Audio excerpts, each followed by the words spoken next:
Nos cinemas brasileiros. Então pegue a pipoca para acompanhar o conflito mortal em Planeta dos Macacos, a Guerra.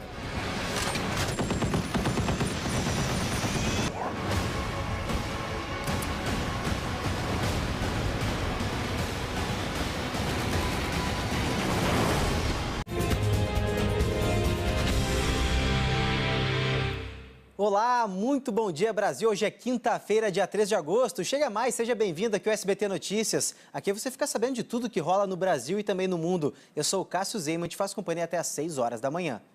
E eu começo falando de um acidente que aconteceu na região central aqui de São Paulo. 2 homens foram atingidos por uma descarga elétrica. Um deles morreu na hora. O repórter Marcelo Bittencourt tem as informações. Os funcionários estavam desmontando o andaime na noite desta quarta-feira quando aconteceu o acidente. De acordo com testemunhas, no local foi gravado um comercial para um banco. 2 funcionários estavam no topo do andaime, montado ao lado de uma fiação elétrica, quando receberam a descarga. Carlos José da Cunha, de 41 anos, não resistiu e morreu na hora. O companheiro, Francisco Xavier de Jesus Bispo, de 48 anos, ficou gravemente ferido. Ele foi levado para o hospital Tatuapé, onde tem uma ala especial para queimados, onde permanece internado. De acordo com o sindicato da categoria, houve falha na utilização do equipamento de segurança. O que aconteceu aqui é um despreparo total, um desrespeito às leis trabalhistas, às normas que regem a nossa convenção coletiva, que prevê que todo técnico tem que receber o equipamento, o EPI. Nenhum deles estava trabalhando com isso. Não tinha um corpo de bombeiro, não tinha segurança, não tinha nada. Os donos da produtora serão investigados pela polícia. O caso foi registrado como homicídio culposo, quando não há intenção de matar. De São Paulo, Marcelo Bittencourt para o SBT Notícias. Pelo menos um caso de sequestro relâmpago é registrado a cada dia na cidade de São Paulo. Para se ter uma ideia, esse tipo de crime cresceu 36% no primeiro semestre deste ano. Esta mulher viveu os piores momentos no estacionamento de um shopping. Eu fui abordado por uma mulher pedindo uma informação. Aí ele falou assim, vamos sacar dinheiro. E ela estava com uma faca, e ela me abraçou e apertava o meu braço. E acabou cortando várias vezes. Depois de sacar R$1.000, a criminosa obrigou a vítima a entrar no carro com um comparsa. Ela teve que dirigir por 5 horas, ouvindo ameaças o tempo todo. Não tenta dar sinal de farol, não tenta fazer nada, porque senão você vai morrer.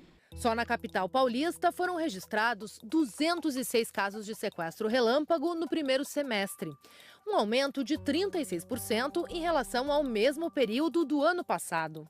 O sequestro relâmpago não é um crime novo, mas ainda não está previsto no Código Penal. Muitas vezes, nos registros de ocorrência, ele é tratado como assalto comum. Faltam delegacias especializadas, mas sobram quadrilhas. Muitas migram de outras modalidades de roubo em busca de mais lucro e menos punição. Este especialista em segurança explica que os assaltantes são oportunistas. À medida que a polícia começa a agir contra uma ação criminosa, eles partem para a próxima. Foi assim com assalto a banco, roubo de caixas eletrônicos e agora sequestro relâmpago. As pessoas não andam mais com dinheiro, não andam com relógio caro, não andam com joias, né? Mas quase sempre ela tem uma conta em banco, tem um cartão de débito, tem 1, 2, 3 cartões de crédito e aí ele vai usar exatamente, né, esses cartões para poder ter o máximo aí de ganho no seu crime. Para quem viveu o medo, a ferida emocional não sara nunca. Eu tenho pesadelos, eu não consigo dormir, não consigo dormir. Agora preste muita atenção nessa história. Um estudante de engenharia foi executado ao sair de uma festa em Gravataí, na Grande Porto Alegre. Ele morreu porque tentava ajudar um cadeirante sem saber que o rapaz tinha envolvimento com o tráfico de drogas. A agonia de um pai que perdeu o filho assassinado. Não consigo entender, não consigo. De acordo com testemunhas, no final de um baile funk, Luiz Gustavo da Silva, de 18 anos, aguardava o carro de um aplicativo em frente a esta boate. O jovem resolveu ajudar um cadeirante a sair da festa, quando 5 homens chegaram de carro, desceram e dispararam diversas vezes nos dois. Luiz e Jorge da Silva, de 25 anos, morreram na hora. Segundo a polícia, Jorge tinha envolvimento com o tráfico de drogas e seria o alvo dos bandidos. 2 seguranças também ficaram feridos, mas não correm risco de morrer. Luiz chegou à casa noturna com um grupo de 7 amigos. Ele trabalhava com o pai e aproveitava as férias da faculdade. As aulas do 3º semestre do curso de Engenharia Mecânica começariam nas próximas semanas. 71 pessoas foram assassinadas neste ano em Gravataí, um aumento de 36% em relação ao mesmo período do ano anterior. Em todo o estado, o número de latrocínios diminuiu nesse período, mas os homicídios atingiram um número recorde e dobraram nos últimos 15 anos. Matam mães, matam filhos, matam crianças, como uma represália pela disputa no território do tráfico. Tira essas armas dessas pessoas, pelo amor de Deus, qualquer não tem valor, a vida não tem valor nenhum. Eles chegam e matam pessoas assim, por nada.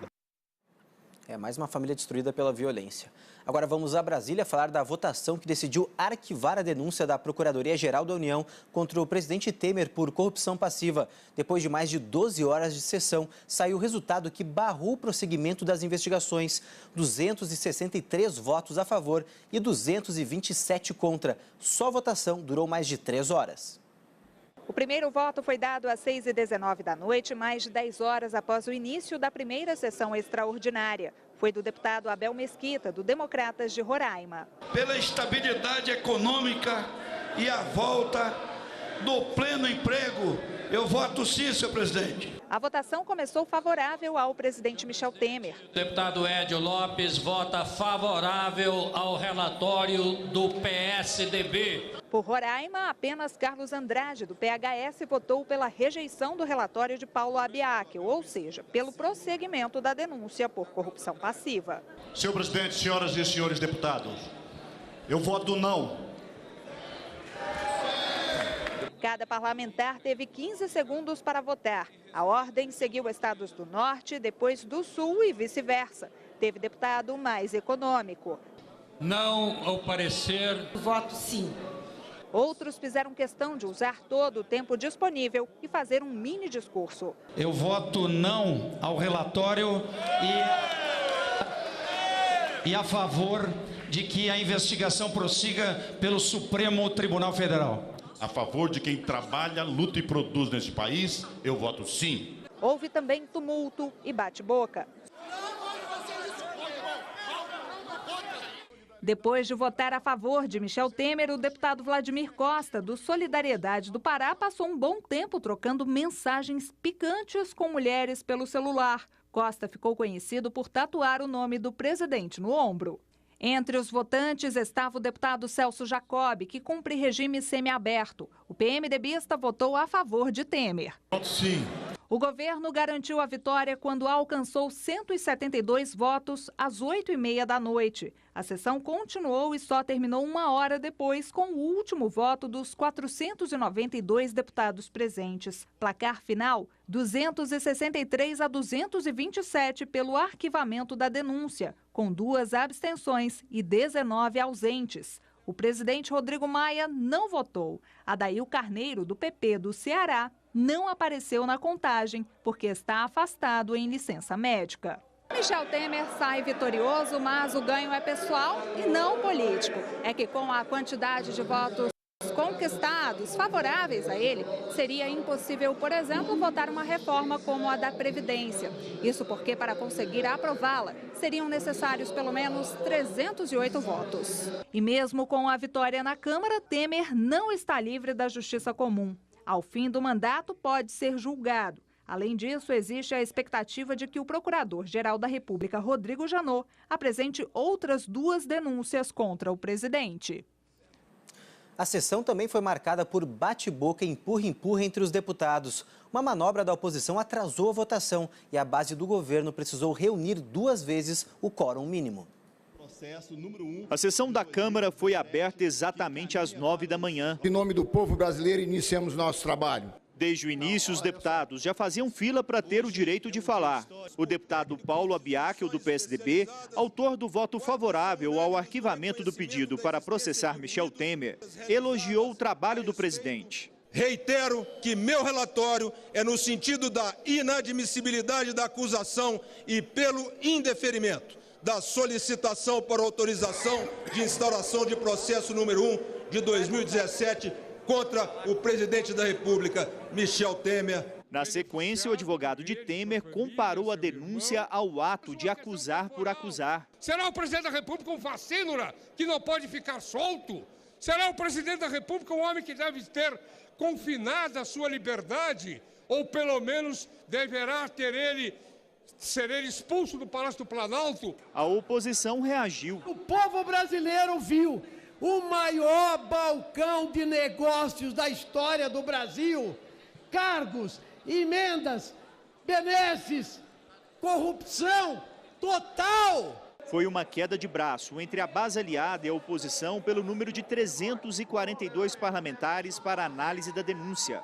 Deputados do PT, Rede, PSOL e outros partidos contrários a Temer adotaram a estratégia de não registrar presença. Pouco antes de 13h, a base do governo conseguiu o quórum e aprovou um requerimento pelo fim das discussões. Mas a sessão foi logo encerrada. Está encerrada a votação. Questão de ordem, presidente.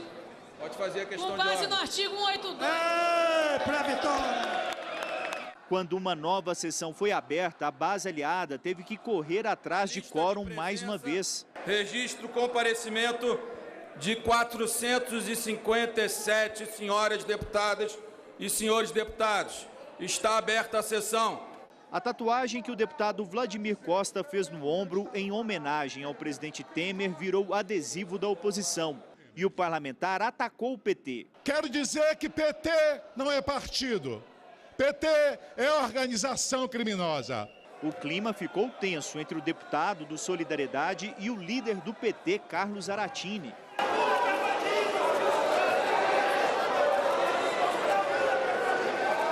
Logo em seguida, mais empurra-empurra no plenário. O presidente da Câmara, Rodrigo Maia, reclamou da confusão. Vocês acham mesmo que ficar jogando boneco para cima e para baixo um para o outro é uma imagem bonita para o Brasil? Depois de muita discussão, os líderes dos partidos começaram a orientar as bancadas. Essa foi a última etapa antes do início da votação da denúncia contra o presidente Michel Temer. O líder do PSDB, Ricardo Trípoli, disse que o partido não fechou questão, mas orientou a bancada a votar contra o relatório e a favor da denúncia. Esse foi o mesmo caminho seguido pelo PT e outros partidos de oposição. Os governistas criticaram e disseram que os tucanos deveriam entregar os ministérios que ocupam. E depois da votação, o presidente Michel Temer agradeceu os deputados e disse que o resultado não foi uma vitória pessoal, mas sim do Estado democrático de direito. Assim que o resultado foi proclamado no plenário da Câmara, vários deputados atravessaram a rua para assistir ao pronunciamento de Michel Temer. No discurso, elogiou a rejeição pela Câmara da denúncia por corrupção passiva. Não é uma vitória pessoal de quem quer que seja, mas é uma conquista do Estado democrático de direito, da força das instituições e da própria Constituição. Esses princípios venceram com votos acima da maioria absoluta na Câmara dos Deputados. Michel Temer passou o dia todo recebendo aliados aqui no Palácio do Planalto. Até o início da noite foram pelo menos 30 ministros, governadores e deputados. Assistiu à votação do gabinete e, após o pronunciamento da vitória, comemorou com vários ministros e parlamentares. Foi embora às 11 da noite, sozinho, direto para o Palácio do Jaburu. No Congresso, a oposição diminuiu a derrota no plenário. É uma vitória de pirro do governo. O governo ganhou, mas não leva. Perde força, perde credibilidade e perde na governabilidade, que era a única coisa que sustentava esse governo Temer. Não tenho dúvida de que esse resultado vai provocar uma forte reação da sociedade brasileira, que queria que a denúncia fosse apresentada ao Supremo e lá Temer fosse processado. Já o governo saiu confiante, mesmo percebendo no placar que perdeu apoio. O que nós precisávamos ter, nós tivemos. Tivemos primeiro a vitória e, em segundo lugar, tivemos votos contabilizados da maioria do parlamento. O presidente Michel começa amanhã uma nova fase do seu governo, com novas reformas microeconômicas, medidas provisórias necessárias. Mas, para o presidente da Câmara, o resultado favorável a Temer não significa garantia de aprovação dos projetos de interesse do governo. Para que a gente possa ter chances de aprovar a reforma da Previdência, a gente precisa de todos os partidos que defendem a reforma da Previdência unidos. E o PSDB é um dos que mais defende. Então, acho que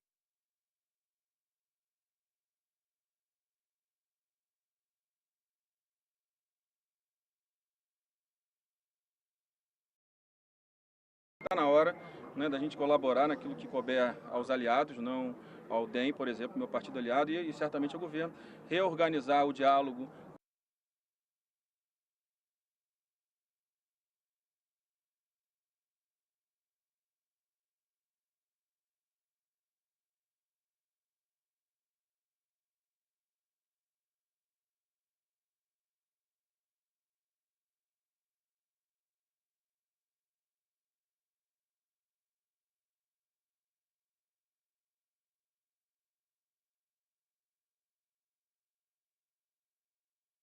A publicação especializada em economia, Financial Times, afirmou que o resultado da votação deve provavelmente agradar ao mercado.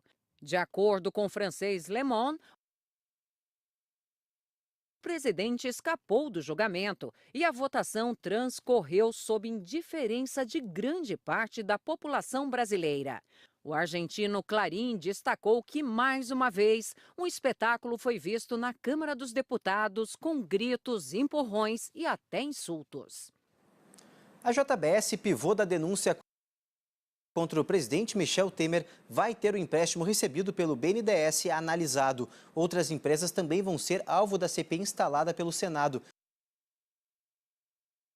Veja agora outras notícias. O ex-governador do Rio, Moreira Franco, que hoje é o ministro-chefe da Secretaria-Geral da Presidência, e o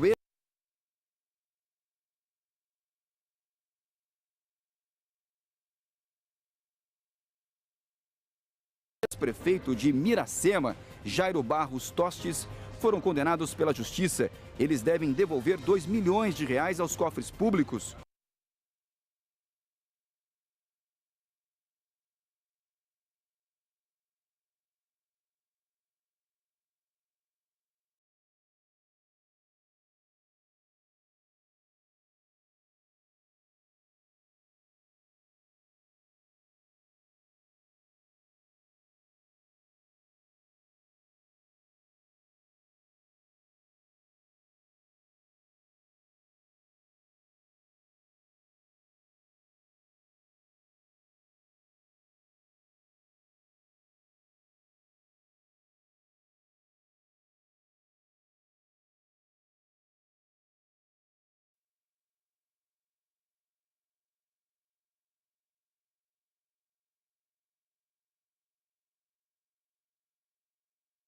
O processo, iniciado há mais de 20 anos, teve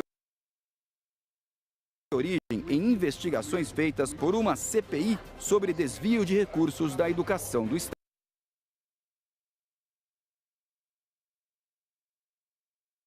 O idoso em uma clínica, não é mesmo? Quando se trata de uma pessoa com Alzheimer, o assunto é ainda mais delicado. Mas os especialistas dizem que, dependendo do caso,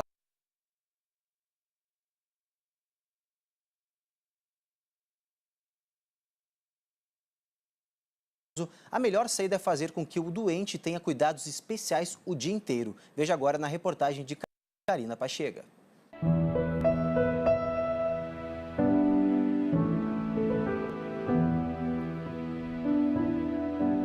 Ela chegou na minha casa e disse que tinha muitas pessoas dentro da casa dela, aquelas pessoas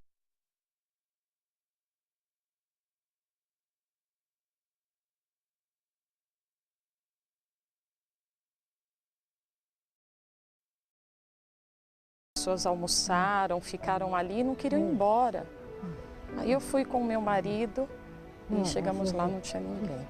Uma pessoa bateu.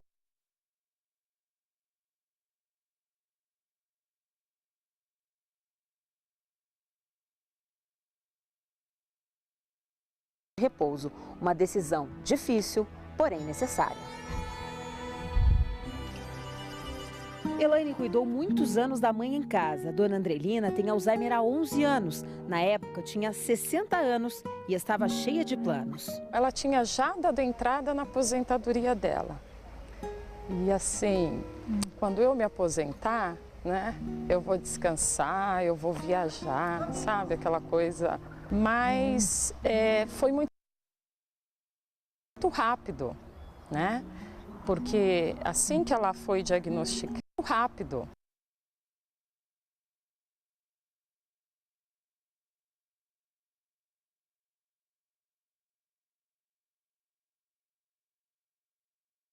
Elaine e as irmãs passaram então a se revezar e a mãe teve que se encaixar na rotina das filhas. O fato de você tirar ela da cama às 7 da manhã, porque você tem que trabalhar e você tem que deixar ela na clínica, será que é esse horário que ela tinha que sair? Até que a família chegou à conclusão de que a clínica era o melhor lugar para a dona Andrelina. Eu sinto ela bem, né? Sempre que eu venho, ela tá arrumadinha, ela tá limpinha, ou ela tá na sala sentadinha, ou tá descansando. Dona Arlete também está sempre arrumada e agitada. Vamos lá mostrar as fotos no quarto? A doença apareceu assim que ela ficou viúva. Quais os nomes dos seus filhos? Arnete. Não, dos seus filhos. Arlete. Não, Valéria. Adriana. E eu. E? Esqueci. O filho relutou em trazê-la para uma clínica, mas acabou cedendo. A gente assusta um pouco, mas pela condição dela, a gente começou a aceitar e a entender que ia ser melhor, principalmente para ela e para quem estava ao redor dela. E depois, quando a gente vê que a casa de repouso